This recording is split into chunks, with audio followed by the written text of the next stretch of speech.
सभी को राधे राधे। भक्ति में मन नहीं लगता है तो क्या करें। किसी ने हमसे पूछा, हमारा भक्ति में जब मन ही नहीं लगता है तो हम क्यों भक्ति करें, हम कैसे भक्ति करें। बिल्कुल सही बात है। जब किसी का मन नहीं लगेगा तो व्यक्ति कैसे भक्ति करेगा। इसीलिए ये बतलाया गया है हमारे शास्त्रों में कि भगवान का नाम चाहे जिस अवस्था में लिया जाए, चाहे जिस रूप में लिया जाए, चाहे जिस मन से लिया जाए, चाहे जिस समय में लिया जाए, उसका सिर्फ एक ही फल है, भगवान की कृपा प्राप्त होती है। रावण ने कभी भी भगवान राम की मन से भगवान राम का नाम नहीं लिया, रीझ के भगवान नाम का नाम नहीं लिया, ना ही वह भगवान राम की पूजा करता, ना ही भगवान श्री राम के नाम का जप करता, परंतु रावण को भी मोक्ष मिल गया। कैसे मिला? जब रावण से कहा गया तुम भगवान का जप करो और राम साक्षात नारायण हैं, तुम राम से बैर मत लो, तब रावण कहने लगे कि यदि राम साक्षात नारायण हैं तो मैं राम का नाम कितने वर्षों तक लूंगा तो आने वाले नहीं हैं, परंतु मैं किसी न किसी तरह राम को अपने पास बुला के ही रहूंगा। रावण कहने लगा मुझसे रीझ के भजन तो होगा नहीं, क्योंकि मेरी प्रवृत्ति ही ऐसी है। किसी किसी की प्रवृत्ति होती है कि उसके मन में श्रद्धा भावना, ये भगवान का हृदय से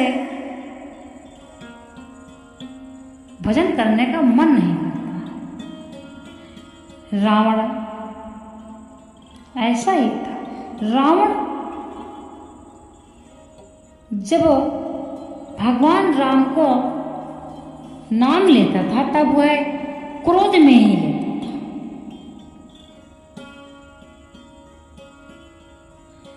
अब रावण ने सोचा मैं क्या करूं जिससे श्री राम मेरे पास आए। तब रावण को पता लगा कि भगवान श्री राम अपनी पत्नी को बहुत प्यार करते हैं, वह सीता को बहुत प्यार करते हैं। सीता के बिना राम नहीं रह सकते। रावण ने विचार किया और माता सीता को हर के ले गया।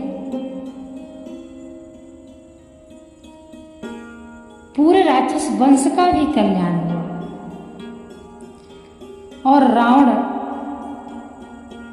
माता सीता को अशोक वाटिका में बैठा दिया। जब भी रावण को यह संदेश मिलता कि राम आ रहे हैं, यहाँ राम है, वहाँ राम है, हनुमान जी लंका पहुंचे, तब रावण धमकी देता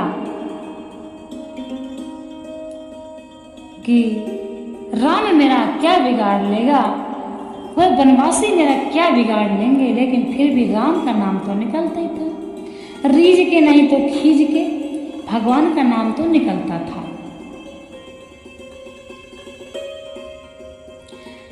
जब भी रावण भगवान राम की चर्चा करता तो वनवासी ही बोलता था, वनवासी राम। तब रावण कहने लगा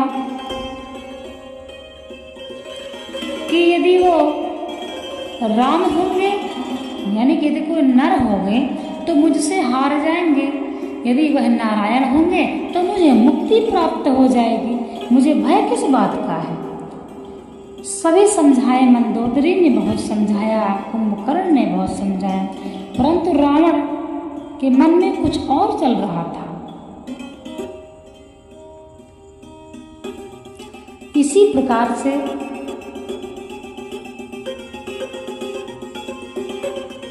भगवान राम की रावण प्रतीक्षा करने लगा। रिझ के नहीं तो खींच के कैसे भी करके भगवान राम का नाम निकलता था। इसीलिए रावण पूरा युद्ध है, क्योंकि रावण के मन में यही था, अगर वह नर है तो उसे मैं मार दूंगा, यदि वह नारायण है तो हमको मोक्ष प्राप्त हो जाएगा। जब भगवान श्री राम ने रावण का वध किया, तब भी रावण समझ गया कि ये साक्षात नारायण है। तब पूरे हृदय से, पूरे मन से, पूरे विश्वास से लास्ट में रावण चिल्लाया, राम राम राम, और रावण को मोक्ष प्राप्त हुआ। इसलिए भगवान का नाम लेने से व्यक्ति मोक्ष को प्राप्त कर सकता है। भगवान राम कहते थे कि रावण, तुम क्यों मुझसे युद्ध करना चाहते हो? तुम क्यों अपने हठ पे अड़े हो? तुम तो मुझसे बहुत श्रेष्ठ हो, जाति में भी श्रेष्ठ हो और युद्ध में भी श्रेष्ठ हो, और तुम्हारी सेना बहुत है, यानी कि तुम मुझसे बल में भी श्रेष्ठ हो।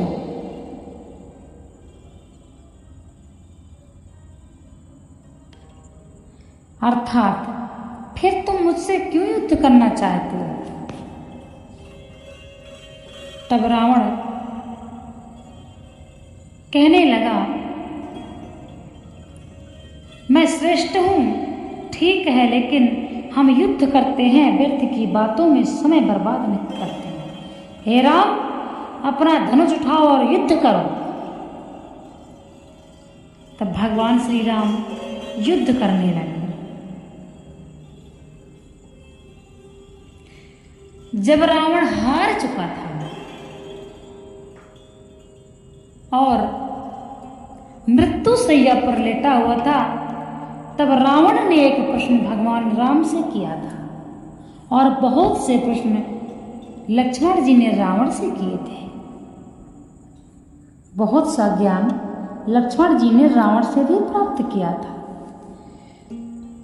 परंतु जब रावण भगवान राम से पूछने लगा, हे राम,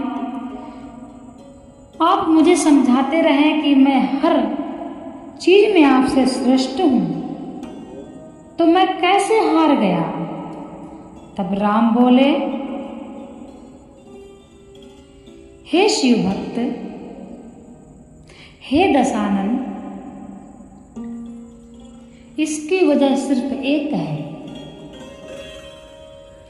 इसकी वजह यह है कि मेरा भाई,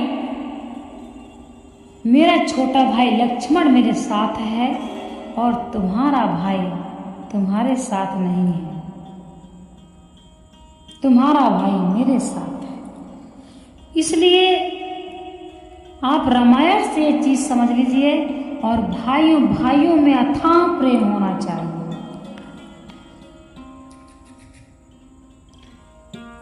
भाई भाई का प्रेम अवश्य होना चाहिए।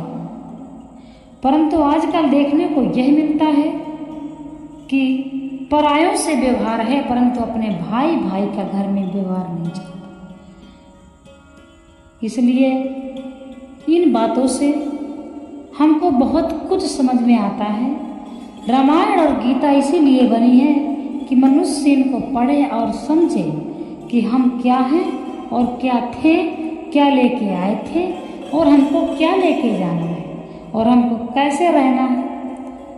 हमारे साथ भगवान ने हमको बहुत सी व्यवस्थाएं भेजी हैं जिससे हम जान सकें कि हमको ये अपना जीवन कैसे व्यतीत करना है।